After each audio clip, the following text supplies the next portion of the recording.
Je suis Fadwa Merezak, membre de l'organisation Réfugiés 613 et ce projet vise la sensibilisation sur les nouvelles règles d'utilisation des parcs. Les parcs d'Ottawa sont maintenant ouverts au public, et ce à partir du 6 mai. Cependant, certaines restrictions doivent être respectées. Il ne faut pas former des groupes de 5 personnes, sauf s'il s'agit des membres de la même famille. Aussi, avec toute autre personne autre que celle de votre foyer, vous devez toujours rester à 6 pieds de distanciation physique les uns des autres. Il faut savoir qu'il est interdit d'utiliser les bancs, les tables de pique-nique, les structures de jeu, les terrains de sport, de basket, de football et les parcs de chiens sans laisse. Veuillez ne pas les utiliser, ni même utiliser une partie du parc si vous n'êtes pas sûr que c'est autorisé. Par contre, vous pouvez jouer du catch, lancer un ballon de football ou même piloter un cerf-volant. Vous pouvez également vous asseoir sur des couvertures, sur l'herbe ou même sur vos propres chaises de jardin. Vous pouvez vous étirer, faire de l'exercice sur les tapis de yoga, mais non pas dans le cadre d'un cours ou séance organisée.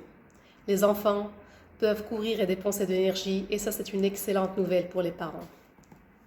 Mais n'oubliez pas, les parcs pourraient fermer à nouveau en fonction des taux d'infection. Donc si vous n'êtes pas sûr, vérifiez auprès d'une source de confiance comme un chef de communauté. Enfin, n'hésitez pas à profiter des parcs. Aller à l'extérieur, c'est bien pour la santé, mais n'oubliez pas d'être aimable, responsable et rester avec les membres de votre foyer. La deuxième partie de ce projet vise sur des questions-réponses pour aborder quelques points essentiels qui pourront vous préoccuper. Première question. Et si j'ai reçu une amende d'infraction quand j'étais dans un parc auparavant? Alors, il faut savoir que l'amende, elle est toujours valable et vous devez toujours la payer.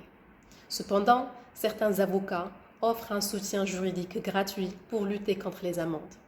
Vous pouvez envoyer un courriel à l'adresse email suivante info@refugee613.ca pour plus d'informations. Autre question? Et si je ne sais pas si cet espace extérieur est ouvert ou non? Alors pour l'instant, si vous ne savez pas ou si vous n'êtes pas sûr, n'y allez pas et ne l'utilisez pas. Il vaut mieux être prudent pour éviter une amende. Et garder votre famille et votre communauté en bonne santé et sécurité. Évidemment, il y aura bientôt plus d'informations et nous espérons que ce sera plus clair. Notez que de nombreux parcs affichent des panneaux d'instruction en anglais et en français. D'accord, mais le règlement, est-ce qu'il va-t-il toujours imposer des amendes pour juste être dans un parc? La réponse est que le règlement a le droit d'émettre des amendes pour une variété d'infractions et cela n'a pas changé. Si vous êtes dans un parc de la ville d'Ottawa et que vous suivez les règles, distanciation sociale, ne pas utiliser les structures de jeu et tout ce que j'ai cité auparavant, vous ne devriez pas avoir d'amende. Évidemment, vous pouvez aisément vous promener dans tous les autres espaces qui ne sont pas des parcs de la ville.